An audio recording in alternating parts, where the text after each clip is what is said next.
Uncle जी 1 kilo आलू दे दो, 2 गो बिस्कुट और 10 रुपए के सोयाबीन।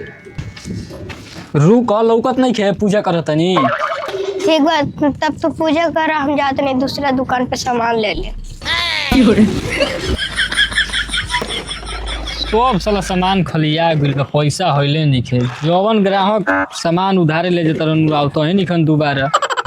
ई सब हमारे घर के लइकन खा जाता रह चॉकलेट बिस्कुट। चल खर्चा करत नहीं है बेरा। चल जवन खेबस तब तो तब हे ने बा केने बा हे जा बबुआ एकोनी एगो टिकटक दो ना।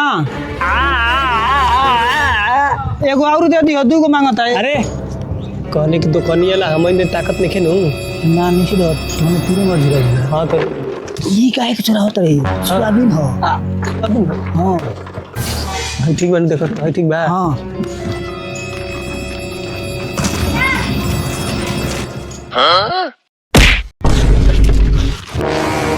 ये सब करे के रहला तो हमारे दुकान पे नहीं जा साथ के हमारे दुकान पे मत आसो।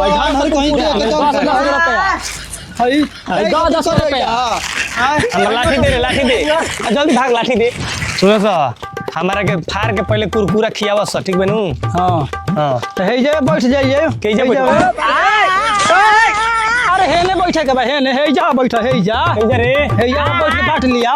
बैठ बैठ बैठ हे जे बैठ। ए बॉय अरे हे ने बैठ कोरावा में बैठता आन हो रे। हे जे बैठ, हे ने बैठ ना फार हमारा के दो है ने लो इधर फाड़ चूर का कोई बस बैठ धर ले धर मैं भागुला सका रे बैठ जा। हां रे करके दे करके 10 हाथ में। अरे 10 जल्दी का है रे थोड़ा सा ना दे बस तो रहे 10 बोल जवान हो के देते रही तो सब गिरा के चल गइल से। एगो 5 रुपए कुरकुरा फारे बुझाता कि 10 दिन कर मार देला सका रे। कर मरते काहे अनारा के मारता लोग, काहे मारता लोग दुकानी पे गोनी हजार कुरकुरा किने खतीरा तो काहे मारते दे देला सा। आ हे जावा देर जन जे त हाथे में देतन जे त सब नीचे गिरा देला सड़िए एकरा के कुरकुरा देतन हे जाता हाथ करता हे ने। अच्छा उ सब छोड़ हमरा कुरकुरा खियाबो। ए हे कुरकुरा खतीरा कुरकुर हो तड़िए आ कैसे कुरकुरा एकरा खिया दी तारा के बस बात नहीं के चल धर ले रे। अच्छा ना खिएबो तो जा करियो बोलो तब बगीचा में चलो। मार काहे देला चल ना बगीचा में बोला बता मारत रहता रे चल बगीचा में।